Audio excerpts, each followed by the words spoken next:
লোকজন ব্রিজ পার হচ্ছে, কেউ টাকা দিচ্ছে না। যেই যাচ্ছে সেই বলতিছে ফেরার পথে দিবানে। এরা আর ফিরবে বলে মনে হয় না। এদিকে ব্রিজটা মেরামত করা দরকার, ওদিকে আবার লোক খাটতেছে 7-8 জন, তাদের আবার মজুরি দিতে হবে। এত টাকা কোথায় পাবো?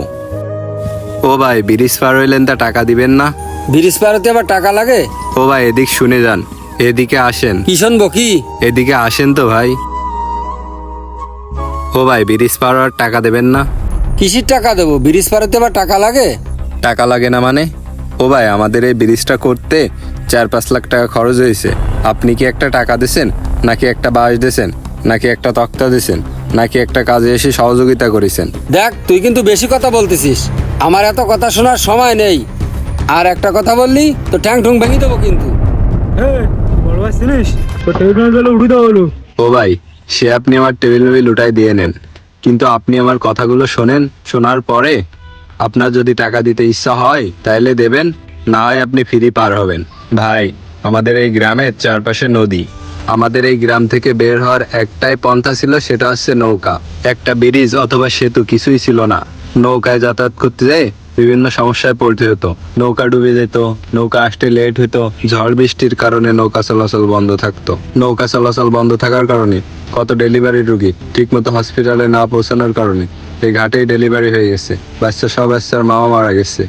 আগে যখন আমাদের এই ব্রিজটা ছিল না, তখন আমাদের এই গ্রামে কেউ মেয়ে বিয়ে দিতে চাইতো না, কেউ বিয়েও করতে চাইতো না, যাতায়াতের অসুবিধার কারণে। ও ভাই, আপনি তো করছেন কিসের টাকা? আমাদের এই ব্রিজে প্রতিদিন শ্যাওলা এসে বেঁধে থাকে। শ্যাওলা ছাড়ানোর জন্য রাত দিন 24 ঘন্টা 10টা লোক খাটে। 10টা লোকের মিনিমাম 5,000 টাকা করে দিতে হয় প্রতিদিন। এত টাকা কোথা থেকে আসবে আপনারা যদি না দেন? আমাদের এই পারে ভালো কোনো স্কুল নেই। আমাদের বাচ্চাদের নৌকায় পার হয়ে ওই পারে স্কুলে যেতে হতো। নৌকায় পারাপারের জন্য বাচ্চারা ঠিকমতো স্কুলে যাইতে চাইতো না। আমরা অবহেলিত ছিলাম, কেউ কিন্তু এসে দেখেনি, কেউ আমাদের পাশে এসে দাঁড়ায়নি, একটা টাকা সাহায্য করেনি। এত এত দুর্ভোগ সইতে না পেরে আমরা এলাকাবাসী টাকা কালেকশন করে এই ব্রিজটা তৈরি করি। আমরা এই ব্রিজটা বানাতে সরকারিভাবে কোনো সাহায্য সহযোগিতা পাইনি। আমাদের এই ব্রিজের উপর দিয়ে প্রতিদিন 20-25 গ্রামের মানুষ যাওয়া আসা করে। আমাদের এই ব্রিজটা এখনো ঝুঁকিপূর্ণ অবস্থায় আছে, তাই আমরা প্রতিদিন টাকা কালেকশন করে এই ব্রিজটা মেরামত করার চেষ্টা করতেছি। তা ভাই, শুনলেন তো আমাদের কষ্টের কথা। কষ্টের কথা যদি বলি সারাদিনেও শেষ হবে না।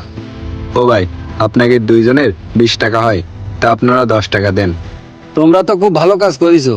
তোমার সাথে খারাপ ব্যবহার করাটা আমার উচিত হয়নি। আমি বিষয়টা বুঝতে পারিনি। তোমরা যে ব্রিজটা করেছো, তোমাদের কারণে আমরা ওই পারে যে ভালোভাবে বাজারঘাট করে ফিরে আসতে পারতেছি। এটাই তো আমাদের জন্য অনেক। তোমরা এরকম ভালো কাজ আরো করো, আমরা তোমাদের সাথে আছি। তুমি ব্রিজ পার হতে 10 টাকা চাইছো কেন? এনা 500 টাকা। আচ্ছা ঠিক আছে ভাই, আমাদের জন্য দোয়া করেন, আমরা যেন এরকম ভালো ভালো কাজ আরো করতে পারি। আচ্ছা ভাই, দোয়া রইলো। আসি তাহলে। ভাই, আমরা তো কত জায়গায় কত টাকা উড়াই ফেলি। চায়ের দোকানে বসলেই তো 20-50 টাকা নিচে বিল হয় না। এদিকে এলাকার উন্নয়নের জন্য পকেট থেকে 10টা টাকা বের হতে চায় না। এরা আবার এলাকার নেতা, বড় ভাই, প্রিয় অভিভাবক, আরও কত কি। ভিডিওটি ভালো লাগলে লাইক, কমেন্ট, শেয়ার করতে ভুলবেন না।